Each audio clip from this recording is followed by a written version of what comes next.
सभी को मेरा नमस्कार। देखिए, मैं आप लोगों से एक बात बताऊं, यहाँ पे तो हम सभी के सभी डीओपीटी आए थे और सारे शिक्षक यहाँ पर आकर के हम शांतिपूर्ण तरीके से अपनी बात रखना चाहते थे डीओपीटी में, लेकिन वहाँ पर हमें हमारी बात नहीं रखने दी गई। और जैसे हम सारे के सारे लोग यहाँ पहुँचे, ठीक है, तो हम सारे के सारे लोग जैसे यहाँ पर पहुंचे हैं, तो उसके बाद में बहुत बुरी तरीके से, मतलब शुरू में तो हम बहुत प्यार से बात रख रहे थे अपनी, लेकिन बहुत बुरी तरीके से दिल्ली पुलिस यहाँ पर आई और आकर के जो है सभी को बसों में भरना शुरू कर दिया। धक्के मारे।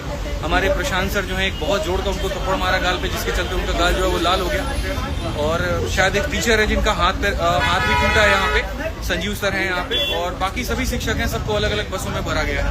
ठीक है, कुछ टीचर्स एक बस में हैं जिसमें विक्रमजीत सर भी हैं, बाकी लोग हैं। मैं एक बस में हूँ यहाँ पे, हमारे साथ भी और भी टीचर्स हैं जिन्हें आप देख सकते हैं, साहिल सर भी हैं यहाँ पे, और यहाँ पे एसके झा सर भी हैं, और ये सारे हमारे साथ में स्टूडेंट भी हैं। देखो, मेरा सवाल है ना सरकार से सिर्फ इतना सा है कि यार आप इस बात को समझो। आप या तो ये कह दो कि हम भर्ती नहीं निकालेंगे, ठीक है, तो एक बच्चा होप छोड़ देगा, नहीं करेगा तैयारी हो। लेकिन आप जब ये आश्वासन उसको देते हैं कि देखो हम तुम्हें सरकारी नौकरी देंगे वहाँ पे, तभी तो वो तैयारी करता है, तभी तो हम तैयारी कराते हैं। हमें क्या जरूरत है अपनी कमर तोड़ने की? हमें क्या जरूरत है बच्चे को अपनी कमर तोड़ने की? यार वो इतनी मेहनत क्यों कर रहा है? क्योंकि उसको वो एक अधिकार मिला है और जिसके तहत वो तैयारी कर रहा है। आज इतना बुरा हो रहा है बच्चों के साथ में। मतलब पहली बात तो एडमिट कार्ड नहीं आ रहा है, बच्चा सेंटर पे पेपर देने जा रहा है तो पेपर रद्द हो जा रहा है, नकलें हो रही हैं, कहीं पर कोई ट्रांसपेरेंसी नहीं है। कोई बात नहीं है, कहीं पर कोई ट्रांसपेरेंसी नहीं है। अब ऐसे कैसे रहेगा आदमी? आप ये बताइए।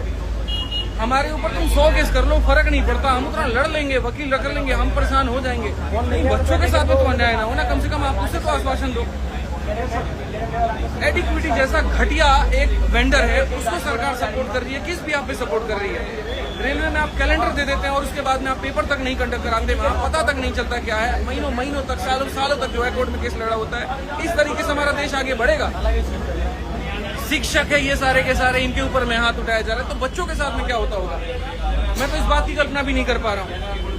इस तरीके से हम कभी भी बड़ी अर्थव्यवस्था नहीं बढ़ने वाली, इस तरीके से कभी विकसित नहीं होने वाले। 1.5 घंटे से इस बस में घुमाया जा रहा है, 1.5 घंटे से इस बस में घुमाया जा रहा है और ये तक नहीं बताया जा रहा कि कहाँ लेके जाएंगे, कहाँ पर छोड़ेंगे, क्या होगा। सारे शिक्षक परेशान के साथ में, बच्चे रो रहे हैं वहाँ पे बैठ कर, आप देख सकते हैं। सारे टीचर्स हैं यहाँ पे, नहीं करा सकते, दम नहीं है तुम्हारे अंदर में तो बंद कर दो, बंद कर दो, बात खत्म यहाँ पे।